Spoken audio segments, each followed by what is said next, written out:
I stared at the bank statement in my trembling hands, my vision blurring as I read the balance for the third time. $387,000. 15 years of teaching elementary school. Every penny of overtime pay. Every summer tutoring gig. Every birthday check from my late parents, all of it sat in this account. My retirement. My security. My future. And I was about to wire every last cent to a man I'd known for less than a year. Richard stood behind me in my kitchen, his hand warm on my shoulder. Claire, we need to move quickly on this. The investment window closes Friday. I know, I whispered. It's everything I have. Which is exactly why this opportunity is so important. His voice was gentle, patient. The same voice that had comforted me through the second anniversary of Tom's death, that had held me while I cried on what would have been our 30th wedding anniversary. In 6 months, this will be over $1 million. You could retire early, travel like you and Tom always planned. Isn't that what he would have wanted for you? Using Tom's memory like that should have been a red flag. But grief makes you stupid. Loneliness makes you desperate. And Richard was very, very good. Mom, can we talk? I turned to find my daughter Sophia standing in the doorway. 14 years old, all sharp angles and serious eyes behind her glasses. She'd been quiet since Richard and I started dating, polite but distant. I'd assumed she just needed time to adjust. Sweetheart, Richard and I are discussing something important. I know. That's why I need to talk to you. Her gaze flicked to Richard, then back to me. Alone. Richard squeezed my shoulder. It's fine. I should get going anyway. Think about what we discussed, Claire. But don't think too long, this opportunity won't wait. He kissed my cheek and left, giving Sophia a smile she didn't return. The moment the door closed, Sophia sat down across from me. You can't give him that money. Sophia. Mom, please. Just listen. She pulled out her phone, tapped a few times, then slid it across the table. What's his last name? What? You know his last name. Richard Morrison. Right. Morrison. That's what he told you. She tapped her phone again. I did a reverse image search on the photo from his Facebook profile. Want to know what I found? My stomach dropped.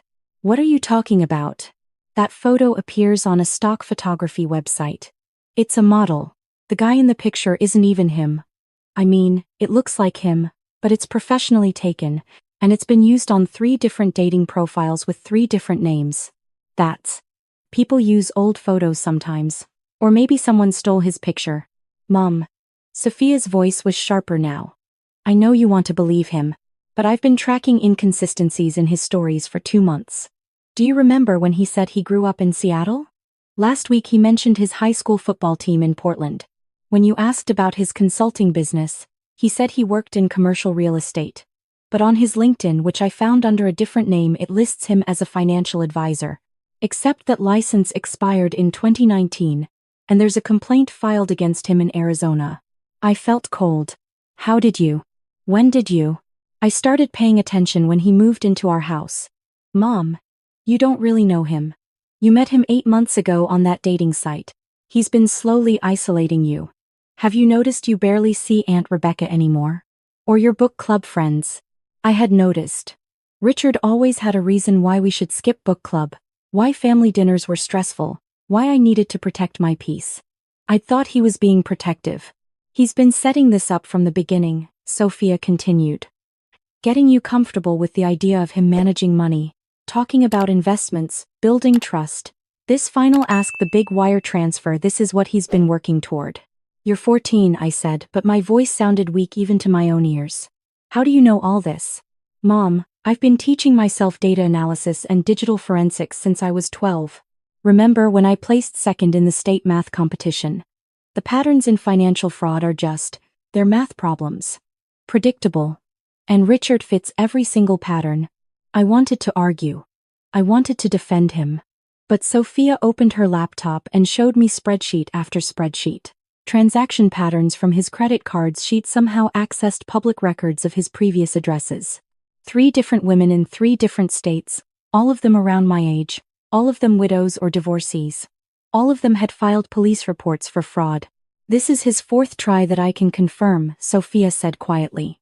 The others he got maybe 20 or 30,000 before they caught on. But you're the big score. He's been grooming you for months, Mom. I'm sorry, but you need to see it. I pressed my hands to my face. 8 months of my life. Every tender moment, every whispered promise, every time he'd held me while I cried, all of it a calculated performance. The humiliation was crushing. What do? I whispered. First, you don't wire him any money. Second. Sophia hesitated. How much do you trust me?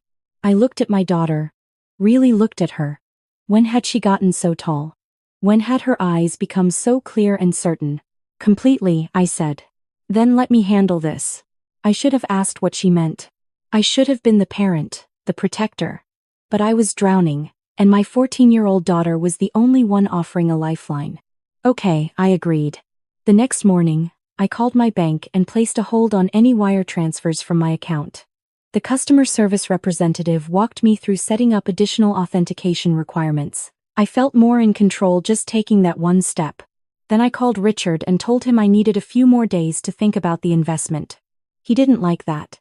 For the first time since I'd known him, I heard irritation creep into his voice. Claire, I explained this. The window is closing. If you wait, you lose the opportunity. I understand. But it's my entire retirement. Surely a few more days won't hurt. It might, he said tersely. Then, catching himself, I'm sorry, darling. I'm just worried about you missing out. You've worked so hard, you deserve this. I know. I just need a little more time. After I hung up, Sophia emerged from her room. Good. That'll make him nervous. Nervous people make mistakes.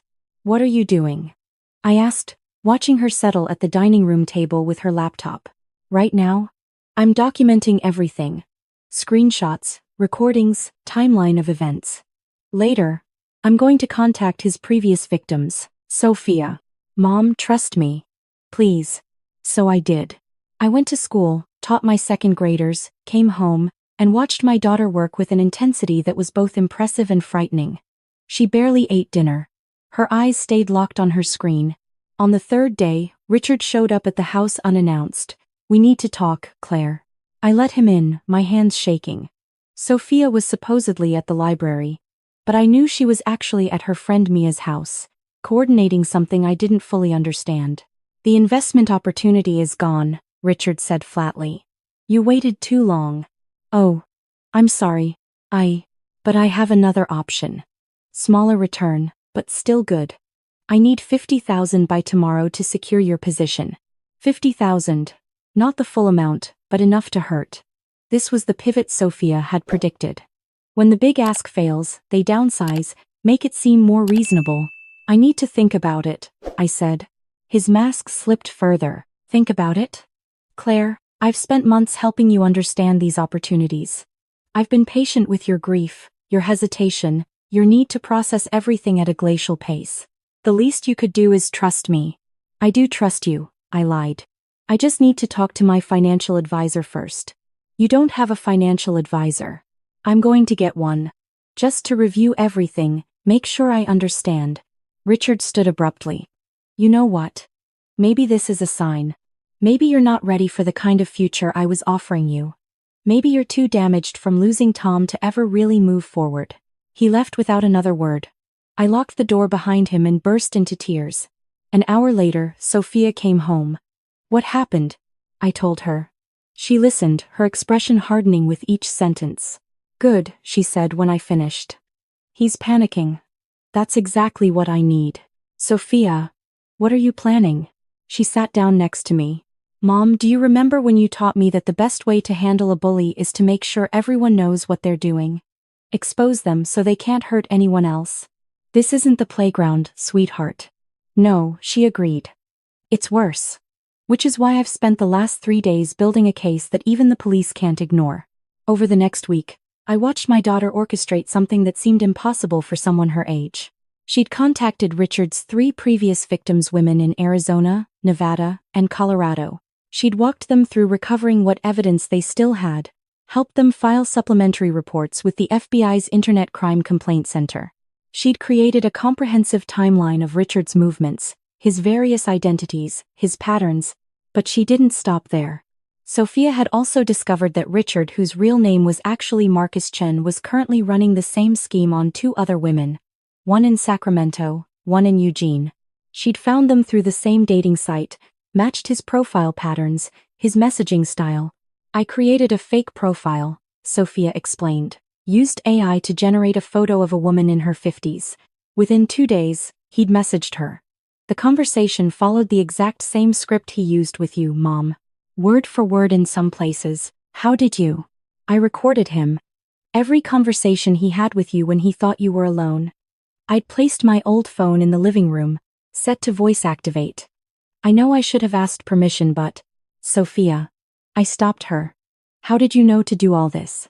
She looked down at her hands. Because I couldn't save Dad, but maybe I could save you. My heart broke. Sweetheart, Dad died of a heart attack. There was nothing anyone could. I know. Logically, I know. But watching you grieve, seeing you so vulnerable. When Richard showed up, something felt wrong immediately. The way he mirrored your interests too perfectly. The way he always had a reason for why we couldn't verify his stories. So I started researching. And the more I learned about romance scams and financial fraud, the more I recognized the patterns. I pulled her into a hug. You're 14. You should be worrying about algebra homework and school dances, not this. Someone had to protect us, she said into my shoulder. You were hurting too much to see clearly. She was right. I had been. I still was. The next day, Sophia handed everything over to Detective Maria Santos from the Sacramento Police Department's Fraud Division. She'd chosen Sacramento because that's where one of Richard's current targets lived, and California had stronger laws against what he was doing. This is incredibly thorough, Detective Santos said, scrolling through Sophia's documentation. How old did you say you were? 14. Sophia replied calmly. I participate in my school's coding club and I've been taking online courses in data science. Pattern recognition is kind of my thing. Detective Santos looked at me. Your daughter just handed me enough evidence to pursue multiple charges across multiple states. Wire fraud, identity theft, elder abuse. I'm not elderly, I interjected. Anyone over 60 qualifies. But the statute also includes targeting vulnerable individuals who've recently experienced loss. Your husband passed 2 years ago? I nodded. Then it applies. She turned back to Sophia. The FBI is going to want to talk to you. This could be part of a larger operation. 2 weeks later, Richard Marcus was arrested in Portland while meeting another potential victim. The FBI had been tracking a network of romance scammers, and Sophia's evidence helped them connect Marcus to a larger group. He'd successfully stolen over $800,000 from victims over the past 6 years. The day of his arrest, Marcus called me. I almost didn't answer, but Sophia nodded at me. She'd already alerted the police, who were recording. Claire, I don't know what lies people have been telling you, but I know everything, Marcus. Silence. Then, my name is Richard. No, it's not. It's Marcus Chen. You served 18 months in Nevada for fraud in 2015. You've been running romance scams ever since. And my daughter documented all of it. Your daughter. His voice changed, became ugly. That creepy little girl who's always watching. You let a child ruin what we had? We didn't have anything, I said quietly. You were robbing me. And now you're going to prison. He hung up. 3 hours later, he was in custody. That evening, Sophia and I sat in our living room, the house feeling emptier and somehow cleaner without Richard's presence. The detective said the Sacramento victim almost wired him money yesterday, Sophia said. If we'd waited even one more day. You saved her. You saved me. You saved all of us. I just did the math, Sophia said. But her hands were shaking slightly. Mom. Was Dad. Did you ever wonder if your father was exactly who he said he was? I assured her. Kind, honest, real. Richard was the anomaly, not the rule. How do you know? How can anyone really know? And there it was, the cost of what she'd done. My brilliant, analytical daughter had seen behind the curtain of human deception, and now she was questioning everything. We can't know for certain, I admitted. But we can pay attention. We can trust our instincts when something feels wrong. And we can be brave enough to investigate when those instincts speak up. Like you taught me, Sophia said. About the bully. Like I taught you. She leaned against me. I'm really tired, Mom. I know, baby. I know. 3 months later, Marcus Chen pleaded guilty to multiple counts of wire fraud and identity theft. He was sentenced to 12 years in federal prison. The FBI recovered about $340,000 from various accounts, which would be distributed among his victims. I'd get some of it back, though not all. The Sacramento woman, Elena, called to thank me to thank Sophia, really. She saved my house, Elena said, crying. I was going to take out a second mortgage, tell her she's a hero.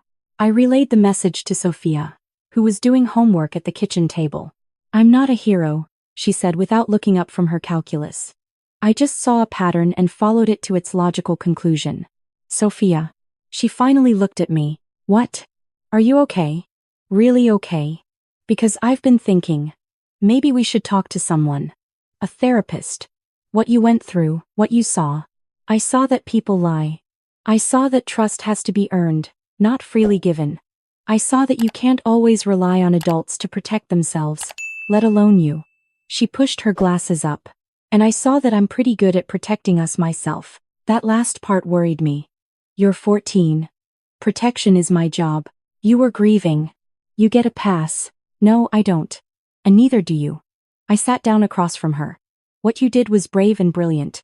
But it also wasn't your responsibility. You're a child, Sophia. My child. And I'm supposed to be taking care of you, not the other way around. Her eyes welled up the first real emotion I'd seen from her in months. But you weren't. You were going to give him everything. You were going to trust him completely. And then what would have happened to us? I don't know, I admitted. But we would have figured it out together. The way we're going to figure this out now. Starting with therapy. For both of us. Sophia nodded slowly. Okay. But Mom? Yeah? I'm keeping my skills sharp. Just in case. Just in case of what? She shrugged. Whatever comes next. Because now I know people aren't always what they seem. And someone has to be paying attention. I wanted to argue. I wanted to tell her she could relax, trust again, be a normal teenager worried about normal teenage things. But she'd seen too much. She'd been forced to grow up too fast because I'd been too vulnerable, too lonely, too desperate for connection. That night, I lay in bed thinking about how close we'd come to losing everything. Not just the money that was replaceable, eventually. But our home, our security, our ability to trust. Marcus had tried to take all of it. And my 14-year-old daughter had stopped him. I was grateful, proud beyond measure. And absolutely terrified. Because when I looked at Sophia now, at the calm calculation in her eyes, the way she processed emotional situations like they were mathematical equations, the distance she'd created between herself and the messiness of human connection, I wondered what we'd lost in order to win. She was brilliant, she was capable, she'd saved us. But at what cost? The next morning, I made her favorite breakfast blueberry pancakes, exactly the way Tom used to make them. Sophia came downstairs, already dressed for school, her laptop bag over her shoulder. Thanks, Mom, she said, sitting down. But I'm not really hungry. Eat anyway. You've been skipping too many meals. She took a bite, mechanical. The therapist you mentioned. Do they have experience with gifted kids? I'll make sure of it. Why? Because regular therapists tend to pathologize high intelligence.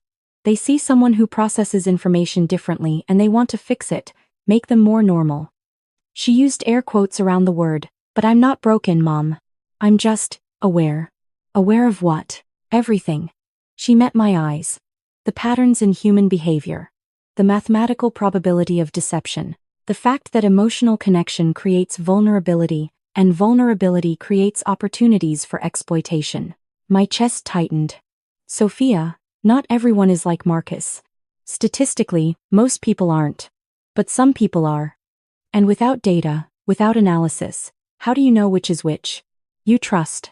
You take chances. You let people in. Like you let Richard in? The question hung between us. She wasn't being cruel, just logical. And she was right. Yes, I said finally. Like I let Richard in. And maybe I'll make mistakes again in the future. Maybe I'll trust the wrong person again. But I'll also trust the right people, my sister, my friends, you. Trust isn't about perfect judgment, sweetheart. It's about being brave enough to be vulnerable, knowing you might get hurt. That's not very smart, Sophia said quietly. No, I agreed. It's not. But it's very human. She considered this, her pancakes growing cold. Finally, I'll think about what you said. About trust. But I can't promise anything. I'm not asking for promises. I'm asking you to keep an open mind. I can do that. Statistically, keeping an open mind increases the likelihood of learning new information, which improves future decision-making. She paused. Mom? I know I scared you. The way I handled everything with Richard. But I need you to know I'd do it again. If someone tried to hurt you, I'd do whatever it took to stop them. I know you would. That's what scares me. She nodded slowly, like she understood. Maybe she did. Maybe her pattern recognition extended to reading my fears as easily as she'd read Marcus's deception. We finished breakfast in silence. Sophia left for school, and I sat alone in my kitchen, looking at the bank statement I'd printed out. My retirement fund was still mostly intact. My house was still mine. My daughter was safe. But the girl who'd left for school that morning wasn't quite the same girl who'd been worried about math competitions and friend drama a year ago. That girl had been innocent, trusting, open. This girl saw the world as a series of patterns to be analyzed, risks to be calculated, threats to be neutralized. This girl had saved us. And I couldn't shake the feeling that, in the process, she'd lost something precious that she might never get back. The therapist's office was bright and welcoming, filled with plants and soft furniture. Dr. Patricia Chen, no relation to Marcus, she'd made sure to clarify, had kind eyes and a direct manner that Sophia seemed to appreciate. Your mother tells me you recently helped stop a fraud case, Dr. Chen said. I documented evidence and provided it to law enforcement, Sophia corrected. They stopped it. That's a very precise distinction. Do you often find yourself needing to be precise? Precision reduces misunderstanding. It can. It can also create distance. Sophia frowned. Distance from what? From emotion. From connection. From the messy, imprecise experience of being human. I watched my daughter process this, her brilliant mind working through the logic of emotion, something that had no logic at all. Is that a bad thing? Sophia asked finally. That's what we're going to explore together, Dr. Chen said gently. Not whether you're broken or wrong or need to be fixed, but whether the way you're coping right now is serving you or just protecting you. What's the difference? Serving you means it helps you grow, connect, and thrive. Protecting you means it keeps you safe but small. Sophia looked at me. Really looked at me, like she was searching for something. I don't want to be small, she said quietly. Then let's work on that. Dr. Chen replied. 6 months later, Sophia still had her spreadsheets. She still analyzed patterns and calculated risks. But she also had friends, real ones. Not just study partners. She joined the school's coding club and helped build an app for reporting cyberbullying. She laughed more. She cried sometimes, too. She was still brilliant. Still capable. Still my protector in ways I wished she didn't feel she had to be. But she was also learning to be 14. As for me, I started dating again carefully, slowly, with Sophia's full knowledge and occasional background checks. I reconnected with my sister and my book club. I took a coding class myself, wanting to understand the world my daughter navigated so easily. And I learned to forgive myself for being human, for being vulnerable, for needing connection even when it meant risking pain. Marcus sent a letter from prison once, claiming he'd changed, that he was sorry. Sophia wanted to analyze it for linguistic patterns that might indicate deception. I threw it away instead. Some patterns weren't worth studying. Some people weren't worth the mental space. Mom? Sophia appeared in my doorway one evening, her laptop in hand. I found something. My heart rate spiked. What? That dating site you've been using? The one where you met Brian? Brian was a high school history teacher I'd been seeing for 2 months. Kind, patient, with a teenage son of his own who played on the robotics team with Sophia. What about it? It's clean. His profile matches his LinkedIn, his social media, his public records. He's who he says he is. Just thought you'd want to know. I raised an eyebrow. Did I ask you to investigate Brian? No. But I did it anyway. She shrugged. Call it a habit. Or self-preservation. Or love. Sophia. I know. Trust is about being vulnerable. But trust doesn't mean being stupid, either. Dad used to say that, remember? Trust, but verify. I did remember. Tom had said that about everything from contractors to car mechanics. He'd been practical, careful, thorough. You're a lot like him, I said softly. I hope so. Sophia smiled a real smile, not the calculated expression she used to wear. He was one of the good ones. He was. And so are you. She rolled her eyes, but I could see she was pleased. I'm going to finish my homework. But Mom? Enjoy your date tomorrow. Brian seems nice. Just nice? Nice, genuine, and statistically unlikely to be running a long-term con. His digital footprint is boringly consistent. I laughed. High praise from you. The highest, she agreed, and disappeared back to her room. I sat alone in the quiet house, thinking about trust and vulnerability, about the price of protection and the cost of love. My daughter had saved us from ruin, but she'd paid a price I was still trying to understand. She saw the world differently now, clearer in some ways, more guarded in others. But she was still learning. Still growing. Still finding her way back to the messy, beautiful, terrifying experience of being human. And that, I thought, was more than enough. The patterns would always be there. The calculations. The careful analysis of risk versus reward. But maybe, just maybe, she could learn to balance her brilliant mind with an open heart. It wasn't perfect, nothing about our story was. But it was ours.